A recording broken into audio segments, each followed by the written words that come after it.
तो welcome class, शुरू करते हैं एनाटॉमी के एक और नए लेक्चर के साथ जिसका नाम है स्टमक। तो हम बात करेंगे आज स्टमक की, ह्यूमन स्टमक की। ठीक है, तो अपने को पता है ह्यूमन स्टमक क्या है। एक टेम्परेरी रिजर्वायर है फूड का, जहाँ के अंदर मैकेनिकल प्लस केमिकल डाइजेशन होता है। ठीक है, मैकेनिकल भी होता है। मैकेनिकल कैसे? चर्निंग मोशन से, जिसमें खाने को पूरी ऐसी तरह से पीस दिया जाता है। प्लस केमिकल डाइजेशन, जिसके अंदर कुछ इंजाइम्स का एक्शन होता है। ठीक है, स्टमक के अंदर एक जे शेप ऑर्गन होता है स्टमक। ठीक है, एक होलो ऑर्गन होता है जिसके अंदर हमेशा HCl सीक्रेट होता रहता है, थोड़ा रेसिडुअल कैपेसिटी होती है। ठीक है, स्टमक की कैपेसिटी नॉर्मली अगर बात करा जाए एडल्ट के अंदर तो 1.5 से लेकर 2 लीटर तक होती है। ठीक है, ये सारी चीजें। तो एक बारी बात करते हैं हम स्टमक की एनाटॉमी की। देखिए, this is the anatomy of stomach. ठीक है, यहाँ पे क्या है, स्टमक ईसोफेगस से आता है। ठीक है, ईसोफेगस के बाद यहाँ पे जो स्पिंटर होता है उसको बोलते हैं कार्डियक स्पिंटर। ठीक है, तो कार्डियक स्पिंटर की वजह से इस ऊपर वाले पार्ट को हम बोलते हैं कार्डिया। फिर जो ऊपर वाला पार्ट होता है, दिस वाला, दिस वन, इसको बोलते हैं फंडस। ठीक है, उसके बाद मेन जो पार्ट है वो है बॉडी। उसके बाद सबसे लास्ट वाला पार्ट है पाइलोरस। ठीक है, स्टमक के 3-4 पार्ट है। सबसे पहले मेन तो है फंडस, सबसे ऊपर वाला, फिर बॉडी है, फिर लास्ट में है पाइलोरस। ठीक है, और यहीं पे होता है एंट्रम। ठीक है, फंडस, बॉडी, एंट्रम, ये 3 मेन पार्ट है स्टमक के। उसके बाद जो ये वाला कर्व है स्टमक का, इस कर्वेचर को बोलते हैं ग्रेटर कर्वेचर, इमेज में बना हुआ है अलग से। और जो इधर वाला कर्वेचर है, दिस वन, इसको बोलते हैं हम लेसर कर्वेचर, इमेज में लिखा हुआ है अलग से। ठीक है, लेसर कर्वेचर। ओके, तो ये सारी चीजें अपने को स्टमक के अंदर देखने को मिलती है। ठीक है, जैसे हर जीआईटी की 4 लेयर होती है, ऐसे ही स्टमक के अंदर भी जीआईटी की तरह 4 लेयर होती है। सबसे अंदर म्यूकोजा, उसके बाद सब म्यूकोजा, उसके बाद मस्कुलरिस, और सबसे लास्ट है सिरोसा। ठीक है, तो हम हर जीआईटी की लेयर को हर जगह एक्सप्लेन ना करके यहाँ पे एक बार स्टमक के अंदर जीआईटी की हर लेयर को अच्छे से एक्सप्लेन कर देंगे। ठीक है, तो स्टमक, तो शुरुआत करते हैं हम स्टमक के साथ। आप इमेज में देखिए, ये अच्छे तरह से लेबल हुआ है, दिस इज द स्टमक। ठीक है, ये चीज। ठीक है, ये क्या है, स्टमक क्या है? It is a J shaped hollow muscular organ. सबसे पहली बात तो स्टमक क्या है?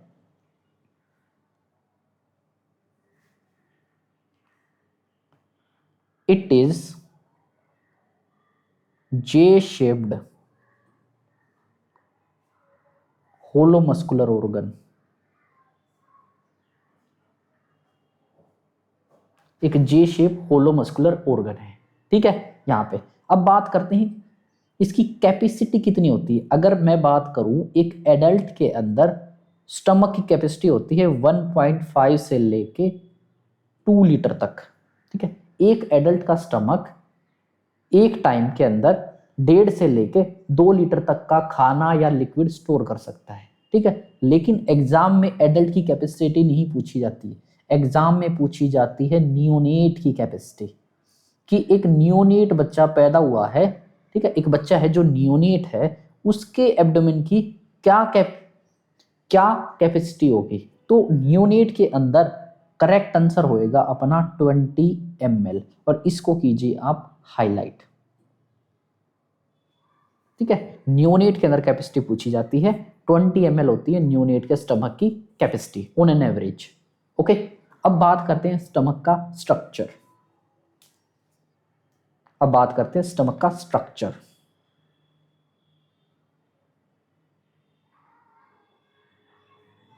देखिए, स्टमक हो या सारी की सारी जीआईटी हो, सारा का स्ट्रक्चर आज यहाँ पे हम डिस्क्राइब कर लेंगे। ठीक है, हमें अलग से हर जगह पे एक्सप्लेन करने की जरूरत नहीं है। ठीक है, तो सबसे पहले बात करते हैं हम लेयर्स की।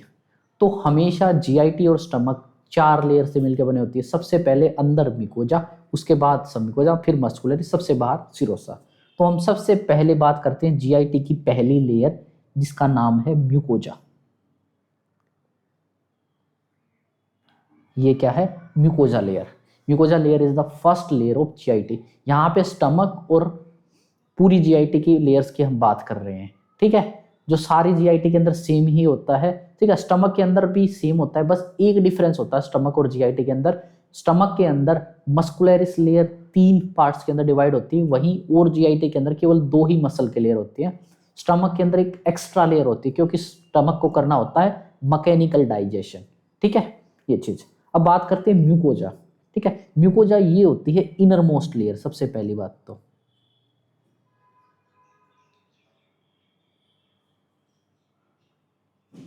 अपनी जीआईटी की इनर मोस्ट लेयर होती है क्या, म्यूकोजा, ठीक है। ये हर टाइप के सेल जो सिक्रीशंस के लिए रिस्पॉन्सिबल है, एब्जॉर्प्शन के लिए रिस्पॉन्सिबल है, सेंसेशन के लिए रिस्पॉन्सिबल है, इम्यूनिटी के लिए रिस्पॉन्सिबल है, सभी सेल्स म्यूकोजल एरिया के अंदर प्रेजेंट होते हैं, ठीक है। तो इसीलिए इट डू प्रोटेक्शन, सबसे पहले तो प्रोटेक्शन, क्योंकि नाम है म्यूकोजा, यहां पे म्यूकोजल सेल भी होंगे, ठीक है। इट डू प्रोटेक्शन, फिर सिक्रीशन, फिर एब्जॉर्प्शन, सिक्रीशन, प्रोटेक्शन, एब्जॉर्प्शन, ठीक है। ये मेन काम होते हैं म्यूकोजल लेयर के, ठीक है। इसके अंदर म्यूकोजल लेयर के अंदर भी हम अगर देखेंगे माइक्रोस्कोपिकली, इसके अंदर भी 3 लेयर प्रेजेंट होती है, ठीक है। बात करते हैं, इट कंटेन्स, म्यूकोजा के अंदर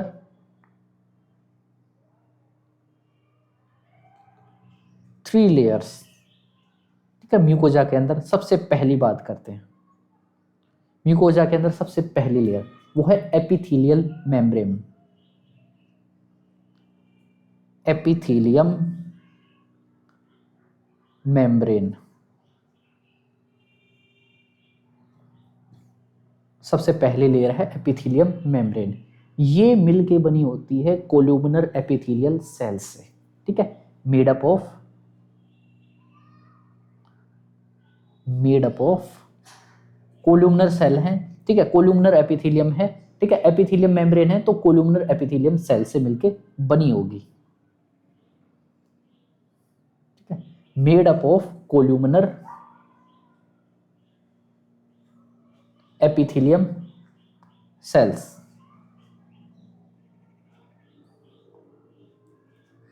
ठीक है,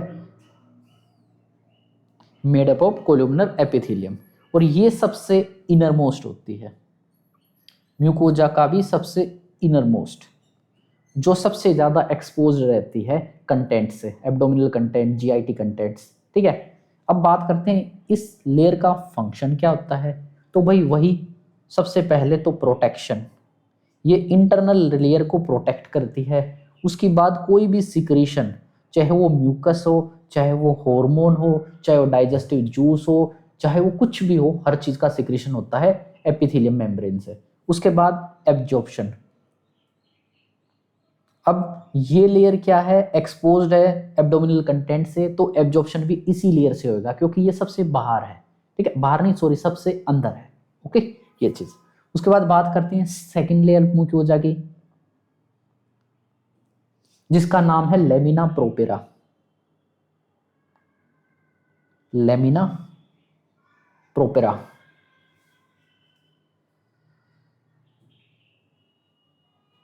लेमिना प्रोपेरा ये क्या है, मिडल लेयर है, ठीक है।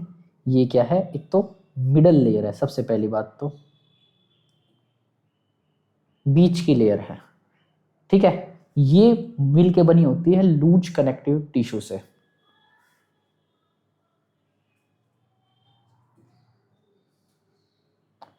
Made up of loose connective tissue.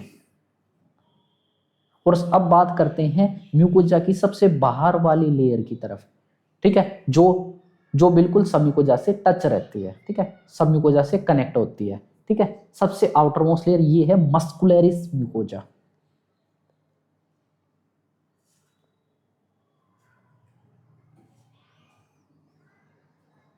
Muscularis mucosa. तो भाई नाम से ही पता चल रहा है मस्कुलरिस है, सबसे पहले तो लिखो ये एक आउटर लेयर है, ठीक है, आउटर लेयर है। उसके बाद ये मिलके बनी होगी मसल से, और जीआईटी के अंदर कौन सी मसल प्रेजेंट होती है भाई? स्मूथ मसल, सीधी बात है, मेड अप ऑफ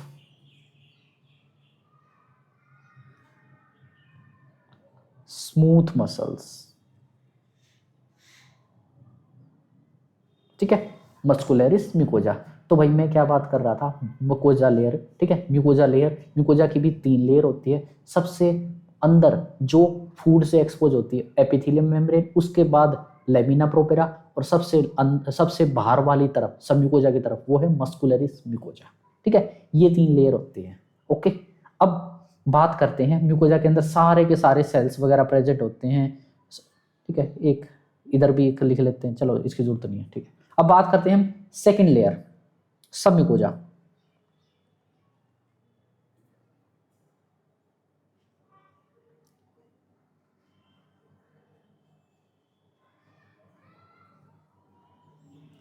सब म्यूकोजा लेयर, सब म्यूकोजा लेयर क्या है? इसके अंदर सारे के सारे blood, lymph, nerve, vessels present होती है, बस।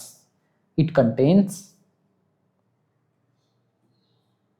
all it contains all blood,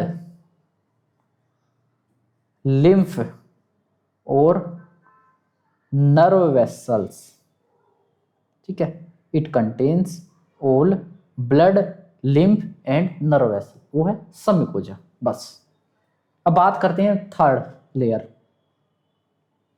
ठीक है, जो थर्ड लेयर होती है जीआईटी की और स्टमक की, उसका नाम होता है muscularis layer.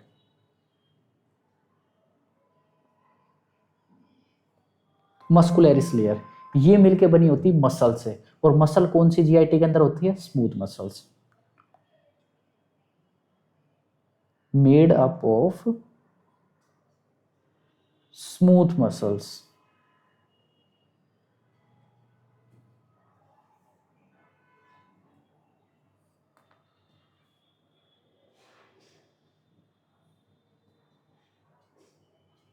Made up of smooth muscles, ठीक है।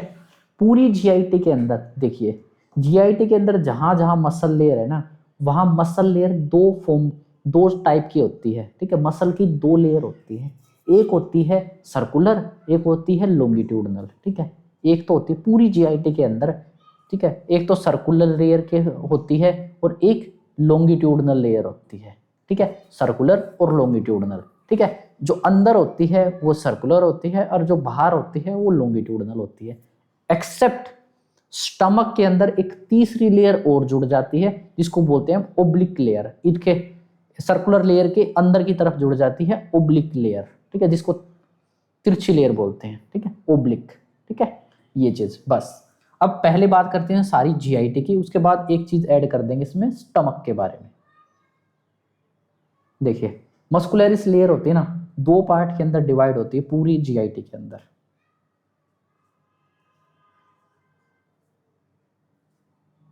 एक तो होती है इनर, अंदर वाली साइड है अगर सर्कुलर, इनर सर्कुलर लेयर, और बाहर वाली साइड होती है आउटर लॉन्गिट्यूडनल लेयर, ठीक है। सम्यूकोजा की साइड होएगी सर्कुलर और सीरोसा की तरफ होएगी लॉन्गिट्यूडनल, सर्कुलर इस तरह के फॉर्म में, ठीक है, और लॉन्गिट्यूडनल इस तरह के फॉर्म में।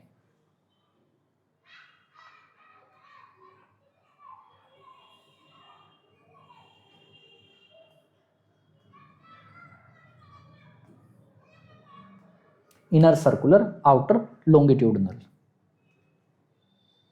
ठीक है, ये तरह से प्रेजेंट होती है आपकी मसल्स, ठीक है।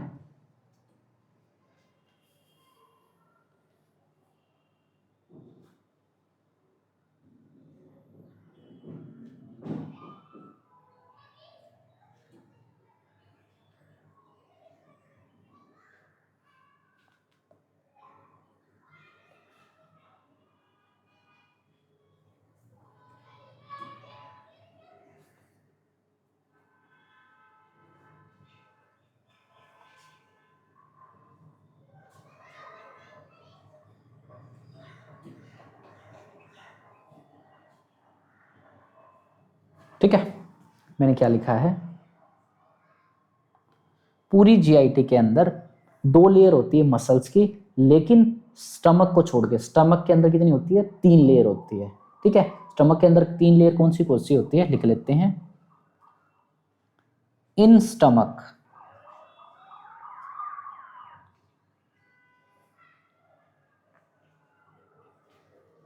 स्टमक के अंदर सबसे पहले होती है ओब्लिक मसल, जो सबसे अंदर की तरफ होती है, ओब्लिक।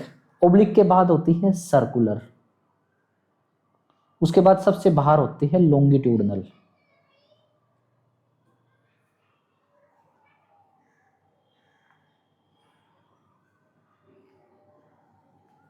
ठीक है, ओब्लिक, सर्कुलर एंड लॉन्गिट्यूडनल।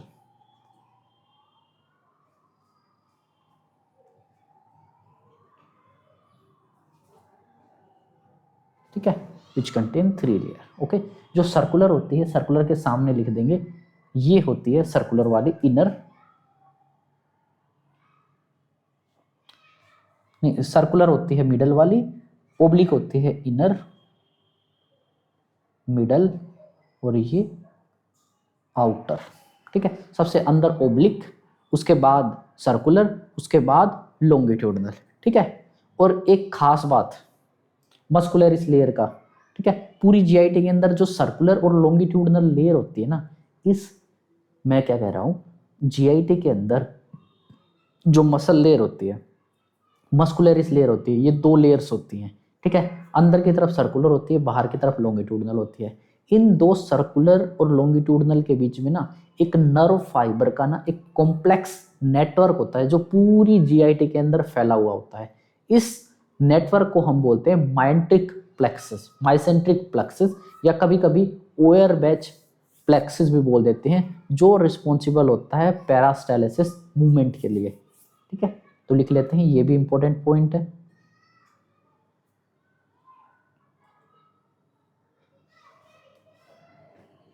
इसको नोट डाल के लिख लेते हैं।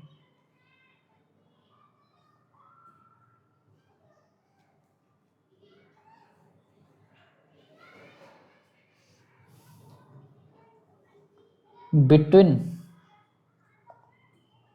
Circular and longitudinal muscular layer, ठीक है, देयर इज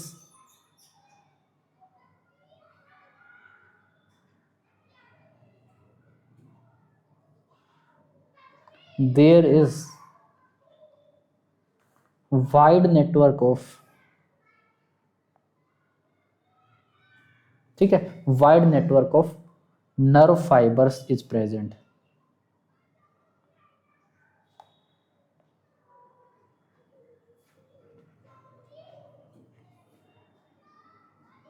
इज प्रेजेंट, जिसका नाम होता है मायोसेंट्रिक प्लेक्सस।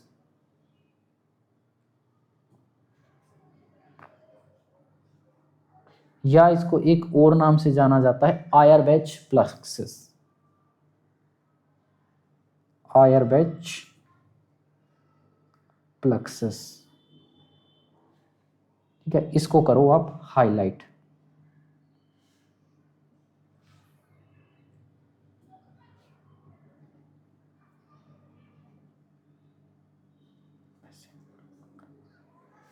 ठीक है, मायर ओयरबैच प्लेक्सस।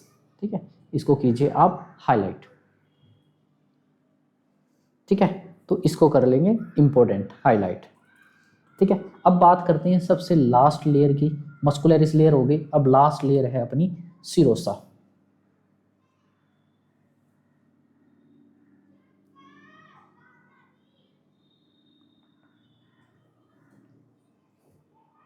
देखिए सिरोसा लेयर, ठीक है, जो सिरोसा होता है सबसे आउटर मोस्ट लेयर होती है, फाइब्रस टिश्यू से मिलकर बनी होती है, जिसका काम मेनली होता है प्रोटेक्शन करना। ठीक है, outer most protective layer.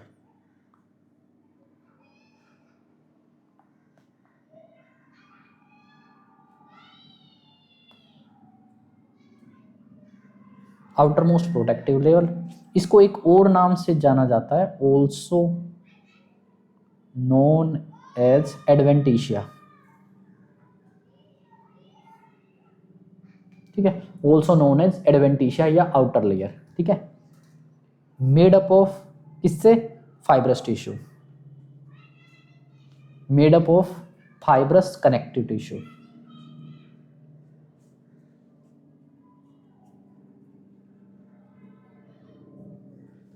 Fibrous connective tissue.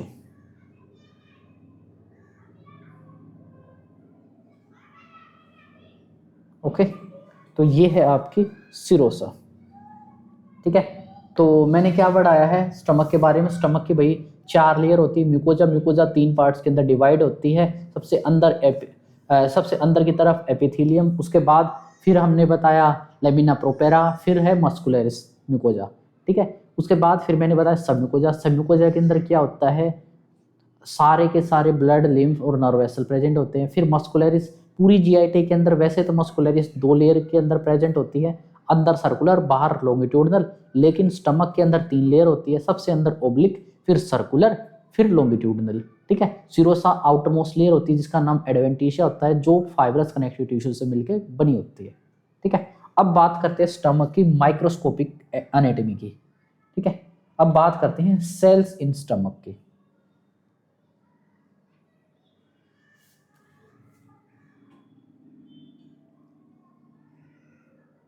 Sales in stomach, stomach के अंदर कौन से सेल प्रेजेंट होते हैं, ठीक है। सबसे पहले सेल जिसका नाम है म्यूकोजा नेक सेल, म्यूकोजा नेक सेल्स।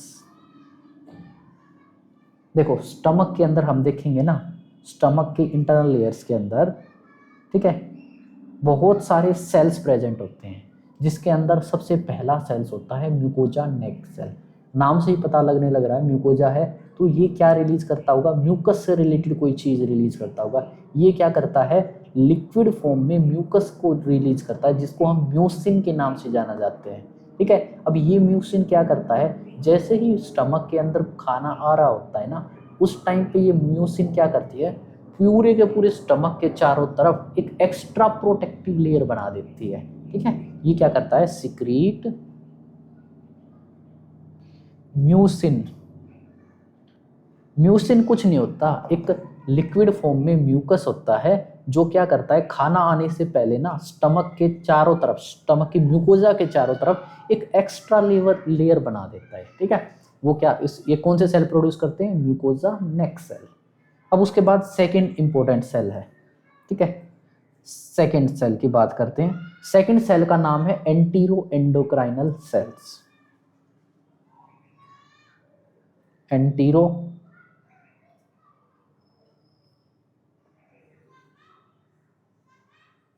ठीक है, एंटीरो एंडोक्राइनल सेल्स, ठीक है।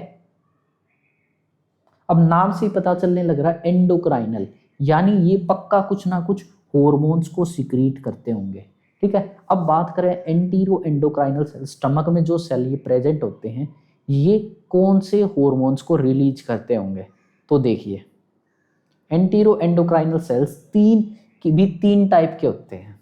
जो एंटीरो एंडोक्राइनल सेल है ना, ये भी 3 टाइप के होते हैं। एंटीरो एंडोक्राइनल सेल एक सेल की क्लास है जो स्टमक के अंदर प्रेजेंट होते हैं। ये भी स्पेसिफिकली 3 टाइप के प्रेजेंट होते हैं। जैसे सबसे पहला सेल, इसको 3 पार्ट के अंदर डिवाइड कर देते हैं।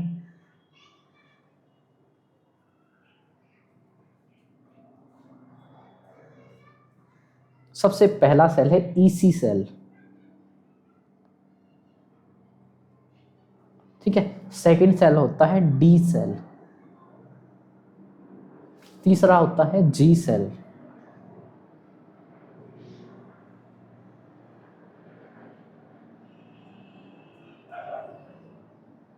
ठीक है। अब इन सभी सेल्स का क्या काम है, अब बात करते हैं सेपरेटली।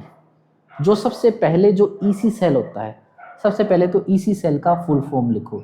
ईसी सेल का मतलब होता है एंटीरोक्रोमेफिन सेल,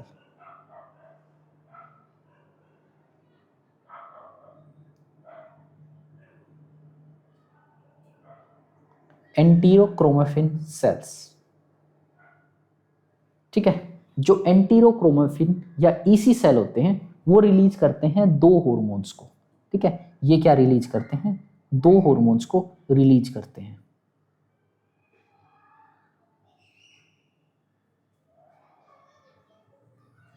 ये रिलीज करते हैं दो हॉर्मोन्स को। एक होता है हिस्टामिन,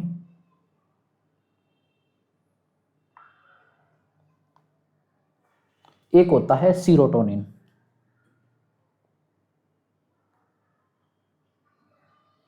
ठीक है, हिस्टामिन एंड सीरोटोनिन।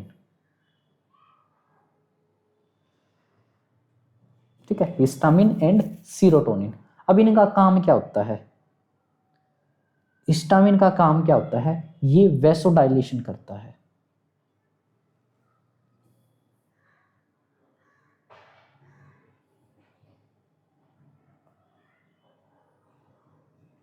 ये करता है वैसोडाइलेशन। वहीं जो सीरोटोनिन होता है ये इसके अपोजिट में काम करता है। ये वैसोडाइलेशन करता है तो ये क्या करता है? कॉन्स्ट्रिक्शन करता है, वैसो कॉन्स्ट्रिक्शन। ये क्या करता है? वैसो कॉन्स्ट्रिक्शन करता है। ठीक है, वैसो कॉन्स्ट्रिक्शन करता है किसका?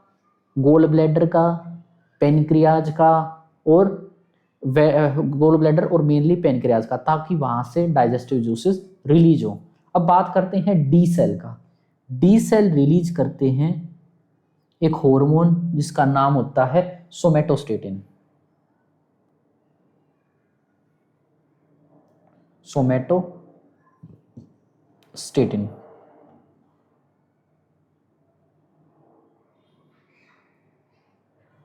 सोमेटोस्टेटिन। और वहीं जी सेल का तो आप सभी को पता ही होगा। जी सेल रिलीज करते हैं एक हार्मोन जिसका नाम होता है गैस्ट्रिन।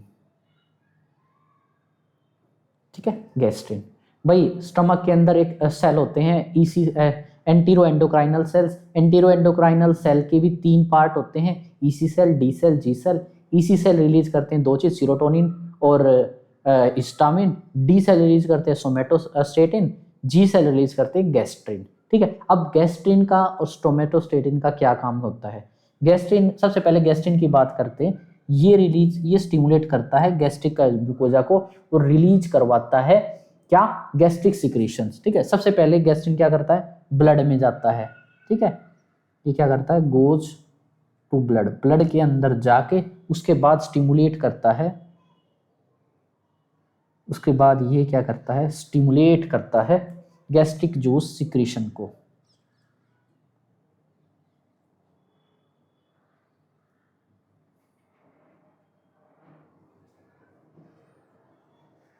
जैसे ही खाना आने वाला होता है ना स्टमक के अंदर,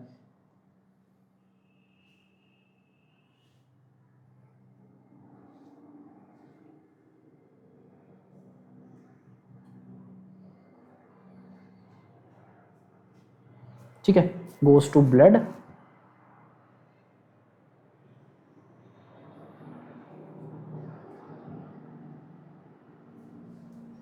ठीक है, ये चीज। अब सोमेटोस्टेटिन होता है कंट्रोल हार्मोन। ये सप्रेस करता है गैस्ट्रिन सिक्रीशन को।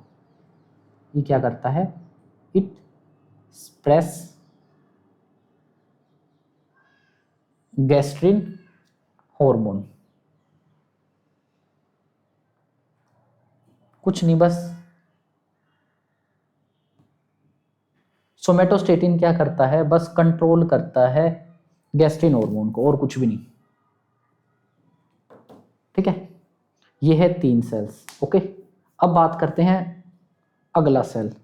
पहला था म्यूकोसा नेक सेल जो म्यूसिन रिलीज करता था, फिर एंटीरो एंडोक्राइनल सेल्स थे जो ये चीजें रिलीज करते हैं। उसके बाद तीसरे टाइप के सेल्स की बात करते हैं अब हम। ठीक है, थर्ड टाइप के सेल जिसका नाम है चीफ सेल।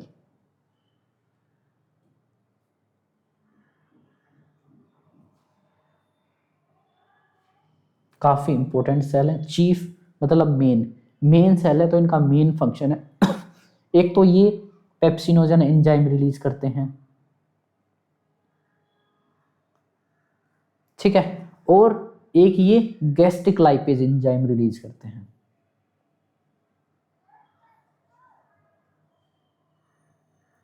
ठीक है। चीफ सेल हैं तो चीफ फंक्शन करेंगे, मेन फंक्शन करेंगे। ये मेन इंपॉर्टेंट एंजाइम को रिलीज करते हैं, पेप्सिनोजन को और गैस्ट्रिक लाइपेज को। तो ये थे आपके चीफ सेल। उसके बाद बात करते हैं फोर्थ टाइप के सेल, जो है पेराइटल सेल्स।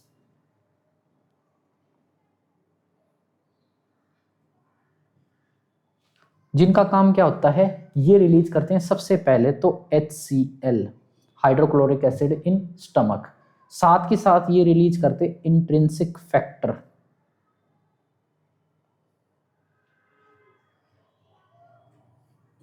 ये इंट्रिंसिक फैक्टर हेल्प करता है विटामिन B12 का एब्जॉर्प्शन में। ठीक है, विटामिन B12 का एब्जॉर्प्शन कहाँ से होता है, इलियम से होता है। तो बगैर इंट्रिंसिक फैक्टर के विटामिन B12 एब्जॉर्ब नहीं हो सकता। ठीक है, इसी वजह से एक नोट डालिए यहां पे,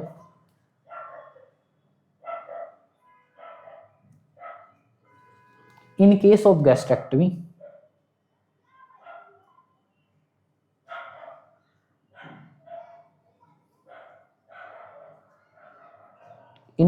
गैस्ट्रेक्टमी चांस होता है परनीशियस एनीमिया होने का।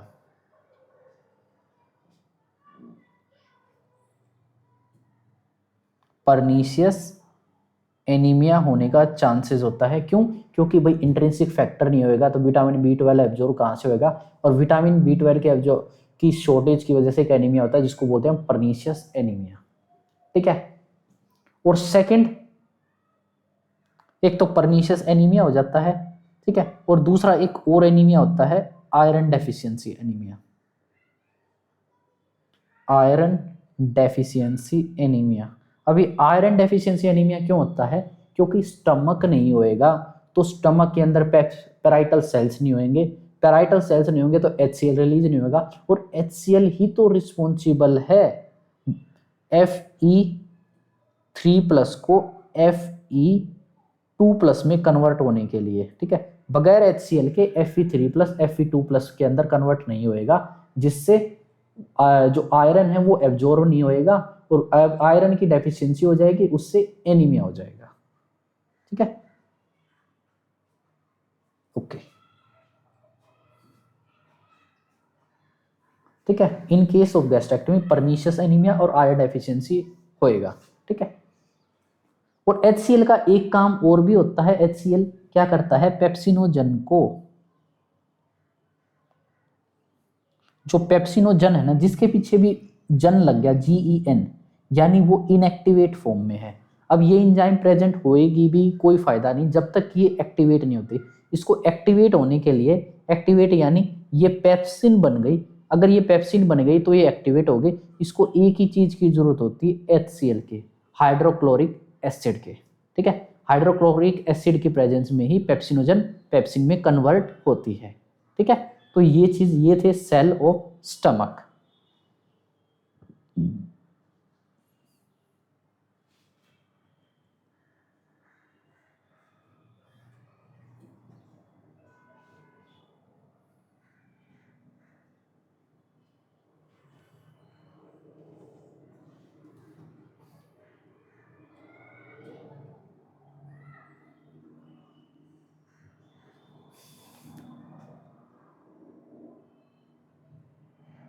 फिर बात करते हैं फंक्शन ऑफ स्टमक की।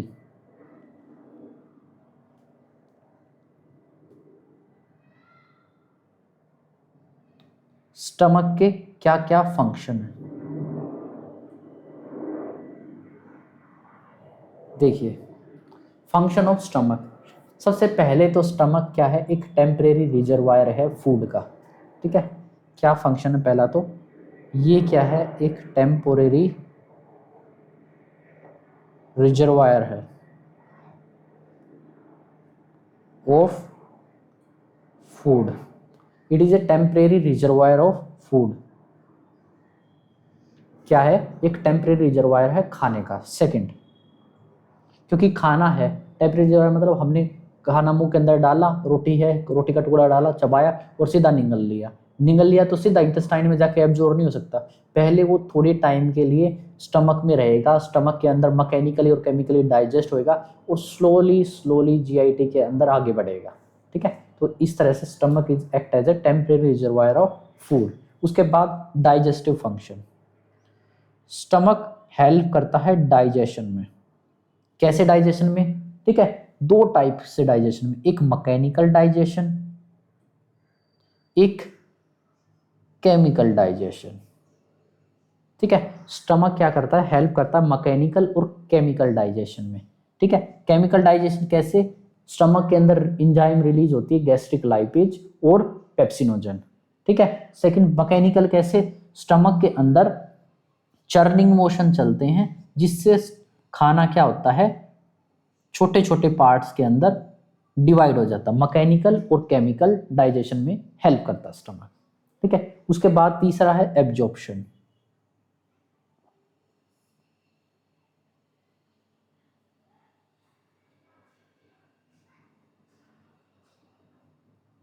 वैसे तो स्टमक से ज़्यादा चीज़ें एब्जॉर्ब नहीं होती, ज़्यादातर एब्जॉर्ब इंटेस्टाइन में होती है, लेकिन कुछ अमाउंट के अंदर वाटर और थोड़ा बहुत एल्कोहल और कुछ एक आधी ड्रग्स स्टमक से एब्जॉर्ब हो जाती हैं। ठीक है, तो लिख लेते हैं limited amount of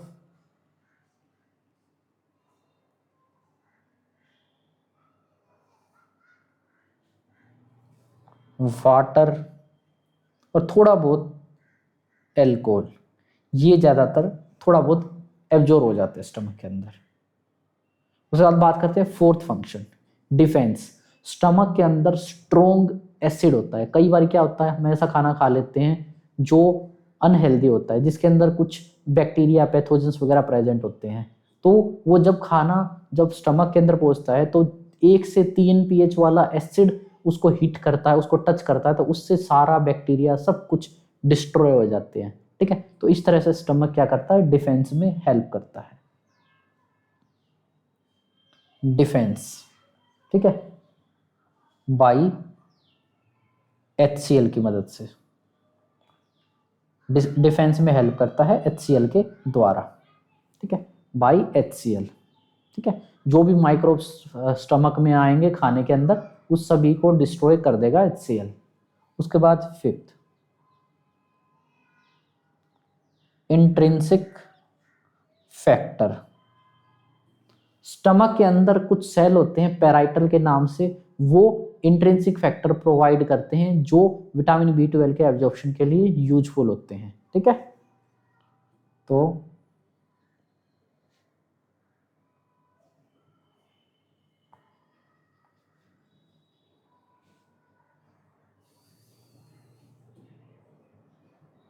okay, vitamin B12 के एब्जॉर्प्शन में हेल्प करते हैं ये चीज। ओके, अब बात करते हैं स्टमक का जूस।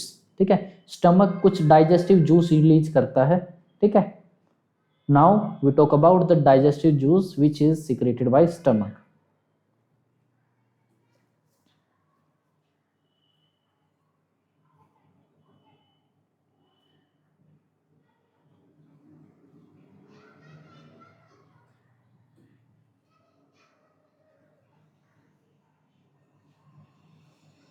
ठीक है, डाइजेस्टिव जूस ऑफ स्टमक। ठीक है, सबसे पहले ये डेली कितना प्रोड्यूस होता है? डेली इसका प्रोडक्शन होता है लगभग 1.5 से लेके 2 लीटर तक पर डे के हिसाब से। ठीक है, 1.5 से लेकर 2 लीटर तक प्रोड्यूस होता है। अब बात करते हैं इंपॉर्टेंट, इसका पीएच क्या होता है। तो स्टमक के अंदर जो डाइजेस्टिव जूस होता है उसके अंदर HCl प्रेजेंट होता है। HCl की वजह से ये हाईली एसिडिक होता है, तो इसका पीएच होता है 1 से लेके 3 तक, यानी हाईली एसिडिक।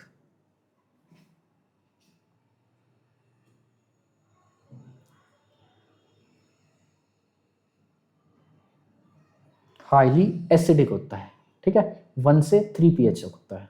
ठीक है, अब बात करते हैं इसके अंदर क्या क्या चीजें प्रेजेंट है। ठीक है, अब बात करते हैं कंटेंट। इस डाइजेस्टिव जूसेस के अंदर क्या क्या चीजें प्रेजेंट है। सबसे पहले तो सबसे मेन कंटेंट वो है वाटर। ठीक है, मैक्सिमम अमाउंट के अंदर होता है वाटर।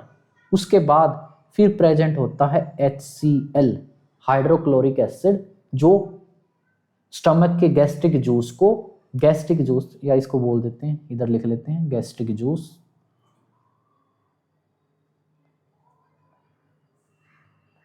गैस्ट्रिक जूस को हाईली एसिडिक बनाता है।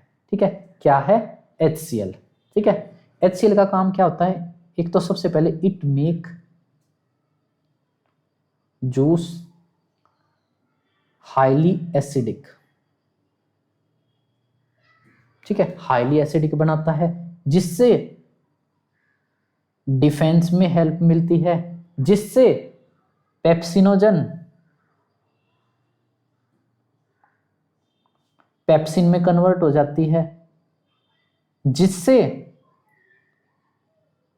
Fe3+ Fe2+ में कन्वर्ट हो जाती है। ठीक है, इतना सारा फंक्शन होता है।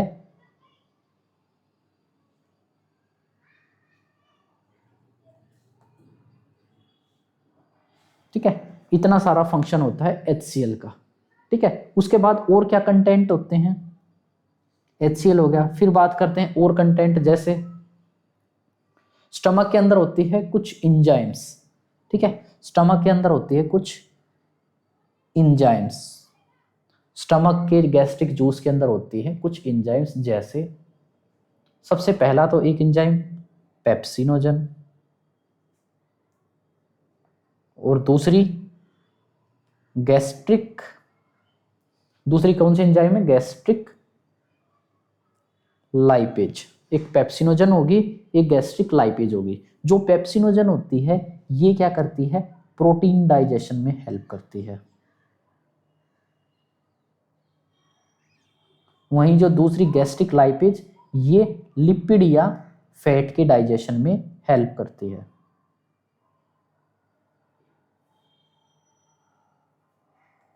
ठीक है, पहला वाटर हो गया, फिर एसिड हो गया, फिर एंजाइम्स हो गए। ठीक है, उसके बाद स्टमक की गैस्ट्रिक जूस के अंदर प्रेजेंट होता है intrinsic factor.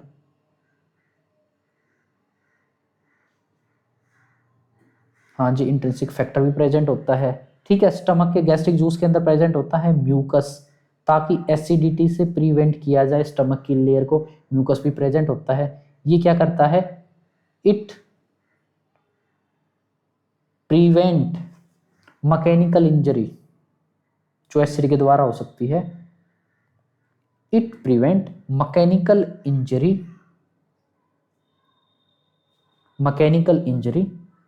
To walls of stomach. ठीक है, to the walls of stomach.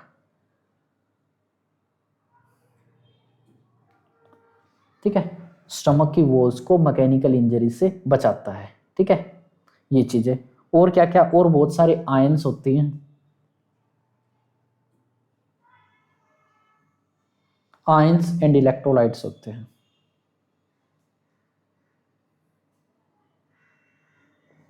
ठीक है, आयंस और इलेक्ट्रोलाइट्स होते हैं स्टमक के अंदर।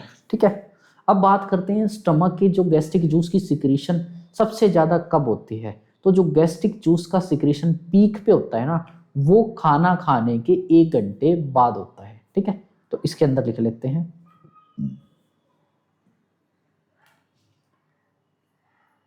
वैसे तो स्टमक के अंदर हमेशा प्रेजेंट होता है गैस्ट्रिक जूस, लेकिन सबसे ज़्यादा कंटेंट होता है इसका खाना खाने के 1 घंटे बाद, क्योंकि उस टाइम पे खाना आ चुका होता है, सारा जूसेस रिलीज होने लग जाता है और पीक लेवल तक पहुंच जाता है इसका अमाउंट। ठीक है,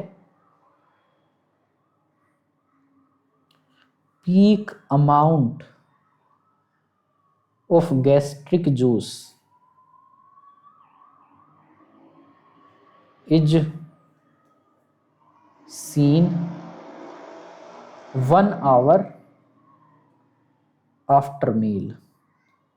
खाना खाने के 1 घंटे बाद जो गैस्ट्रिक जूस है उसका सिक्रीशन मैक्सिमम होता है। ठीक है, खाना खाने के 1 घंटे के बाद।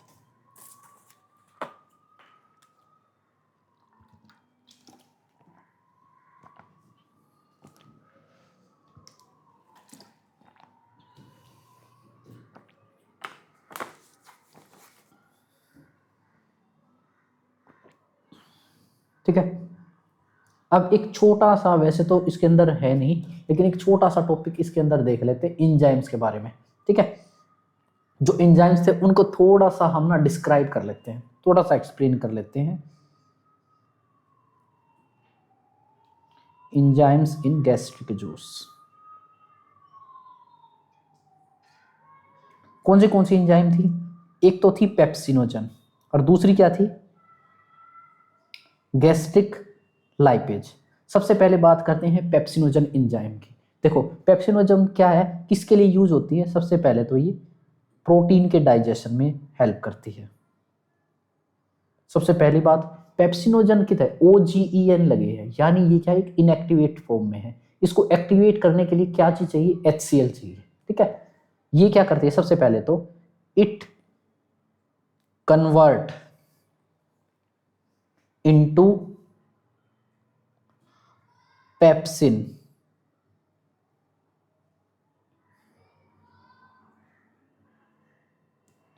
इट कन्वर्ट इनटू पेप्सिन, ठीक है, इन प्रेजेंस ऑफ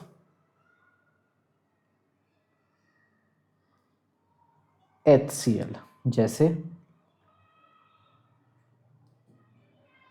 पेप्सिनोजन है, ये कन्वर्ट होएगी पेप्सिन में, किसकी प्रेजेंस में?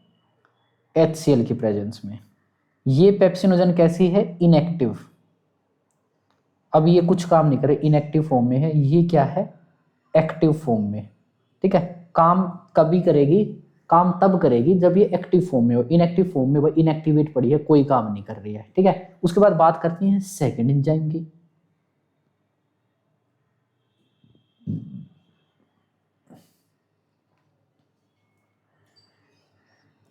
Gastric lipase.